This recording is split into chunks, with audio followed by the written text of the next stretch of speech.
Vous le savez, ça fait un petit moment que je présente des animés, j'ai par conséquent commencé à accumuler pas mal d'animés à ma liste, et par le passé, je vous ai sorti mon top 10 des animés que je vous ai présentés sur cette chaîne. Même s'il commence à dater et que pas mal d'animés pourraient remplacer les autres, j'ai décidé de me focaliser sur un thème précis, la romance. C'est pourquoi aujourd'hui, vous allez découvrir mon top 10 des animés de romance.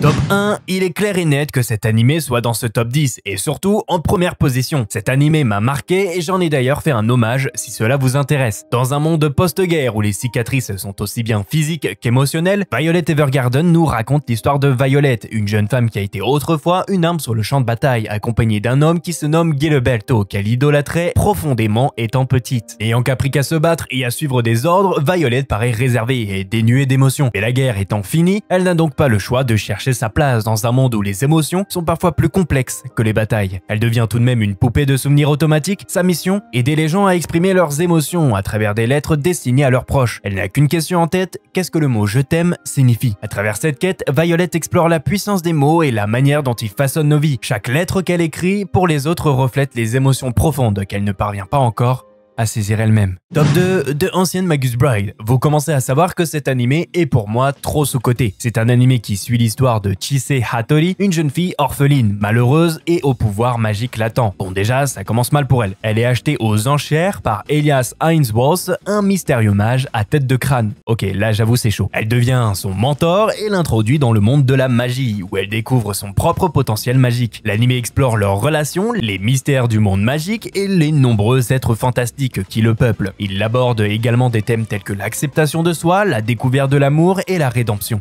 L'histoire est à la fois envoûtante et émotionnelle, offrant une perspective unique sur le genre de la fantasy et de romance. Quoi dire de plus à part qu'il est juste magnifique cet animé, il a son propre univers, sa propre ambiance qui est si sombre et si relaxante à la fois. Franchement, c'est un must à ajouter à votre liste si vous ne l'avez toujours pas vu. Top 3, Cyberpunk Edge Runner. Et oui les amis, j'ai l'impression que pas mal de gens ont oublié que c'est une romance. Et franchement, il mérite sa 3e place. Bon, pour ceux qui ne l'ont pas vu, ça parle de quoi? Cyberpunk Edge Runner est une série animée inspirée par le monde du jeu vidéo Cyberpunk 2077. L'histoire se déroule dans Night City, une mégalopole futuriste et sombre où la technologie et la corruption règnent. La série suit un groupe de marginaux, les Edge Runners, engagés dans des missions périlleuses et illégales mêlant action, cybernétique et intrigues complexes. Les personnages doivent naviguer dans un monde où les corporations toutes puissantes, les implants cybernétiques et les gangs violents sont monnaie courante, tout en explorant des thèmes de moralité, d'identité et de survie. L'anime promet une expérience visuellement captivante et immersive, capturant l'essence du genre cyberpunk dans un futur dystopique, fascinant et beau à la fois. Et franchement, si vous êtes honnête, vous mettez dans les commentaires si vous avez pleuré devant cet animé. Top 4, Skip and Loafer. Et oui, c'est un animé très récent qui a su se hisser parmi les plus grands. Il s'est réapproprié les codes des romances tout en le faisant mieux et on peut que le remercier pour ça. Nous, on va suivre une excellente élève, Mitsumi Iwakura, qui a toujours rêvé de quitter sa petite ville, d'aller dans une université prestigieuse et d'apporter un changement positif dans le monde. Cependant, elle est tellement concentrée sur la réalisation de ses objectifs qu'elle ne s'est pas préparée à la vie qui l'attend dans un lycée de Tokyo. Heureusement, elle se lie rapidement d'amitié avec Sosuke Shima, un beau camarade de classe. Cette jeune fille, naïve et campagnarde, pourra-t-elle se débrouiller à Tokyo, surtout que la situation commence de mieux en mieux à se passer avec ce fameux garçon. Ce que je trouve incroyable avec cet animé, ce qui le rend différent des autres romances classiques, c'est qu'il est plus réfléchi et mature dans leur façon d'aborder le thème de l'amour. Ce n'est pas tout blanc ou tout noir, il y a des nuances. La romance n'est pas là pour assouvir les désirs de tout adolescent, adolescente regardant l'animé et qu'au final tout soit si peu naturel dans la façon dont la romance est abordée. Là, c'est naturel,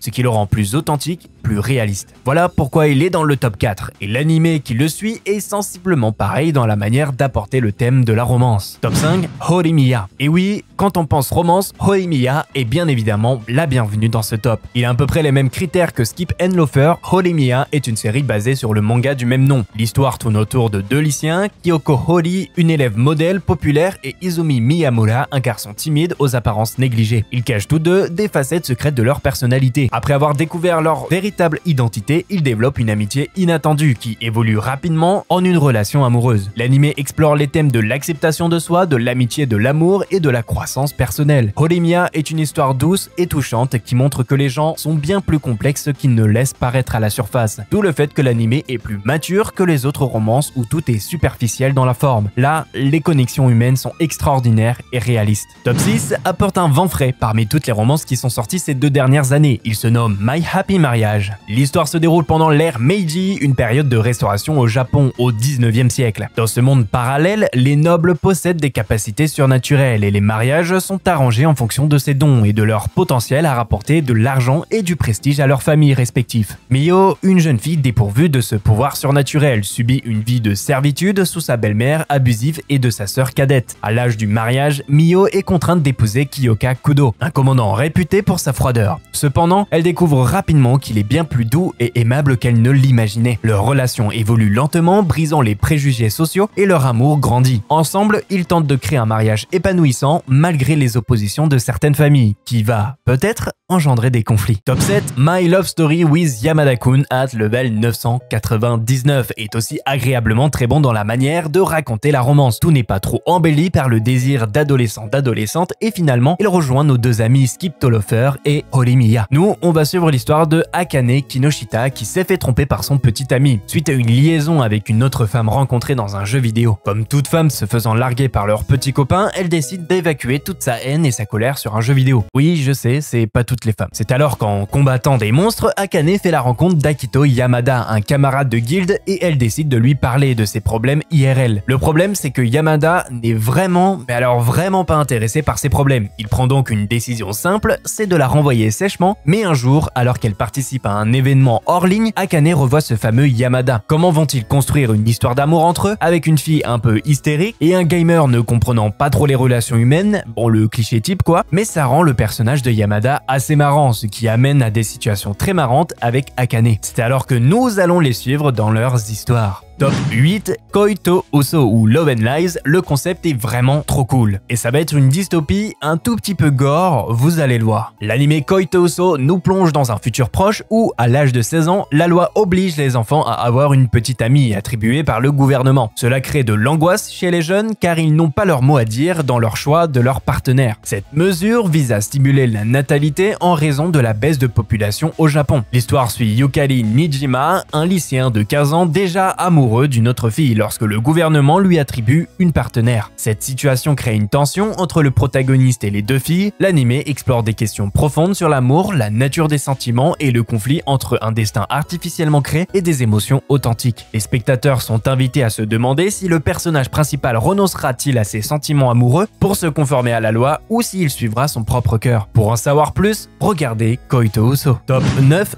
Hyoka suit l'histoire de Hotaru Oreki, un lycéen paresseux qui préfère économiser son énergie au maximum. Cependant, sa vie prend un tournant lorsque sa sœur l'inscrit contre son gré au club de littérature classique. Avec l'aide de sa curieuse et énergique camarade Eru Shitanda, Hotaru se trouve impliqué dans des mystères apparemment banals de la vie quotidienne, mais qui finissent par révéler des secrets enfouis depuis longtemps. L'anime mêle subtilement enquête et réflexion sur la vie et des personnages captivants pour créer une série intrigante et pleine de charme. C'est relaxant, avec une touche de romance qui n'est pas à déplaire. J'ai bien aimé l'anime, quoique un peu lent quand on arrive vers la fin, et je vous le conseille très vivement. Il mérite donc sa place dans le top 9. Et le dernier, le top 10, Kawaii Dakejanai Shikimori-san nous plonge dans la vie d'une écolière, Shikimori possédant des capacités assez surprenantes et d'un écolier Izumi ayant que de la malchance. Ces deux écoliers semblent s'apprécier, nous allons donc les suivre tout au long de leurs moments passés ensemble. Shikimori semble être la petite amie parfaite, mignonne, agréable à vivre et douce quand elle le veut, cependant elle a un côté sombre et cool qui se dévoile de temps à autre, et Izumi adore être là quand ça arrive, car pour lui, c'est ce côté intimidant qui fait tout le charme de sa bien-aimée. Et comme vous l'aurez compris, on va les suivre durant leurs années de lycée. Cet anime est moins mature dans la manière dont il aborde le thème de l'amour, mais j'ai tout de même bien apprécié regarder cet anime. Le contraste entre Shikimori qui réussit tout et Izumi qui est poisseux jusqu'à la mort, surtout que si vous connaissez pas l'opening de cet anime, eh bah vous manquez quelque chose. Il mérite tout de même sa place place dans le top 10. Et voilà mesdames et messieurs, mon top 10 sur les romances que j'ai présentées sur la chaîne est maintenant terminé. Si vous voulez plus d'infos sur chacun des animés que j'ai présentés dans cette vidéo, n'hésitez pas à aller voir les vidéos respectives. Le like, l'abonnement, ça fait toujours plaisir. Rendez-vous compte du pouvoir que vous avez. Mon nom est toujours Ushio. Salut!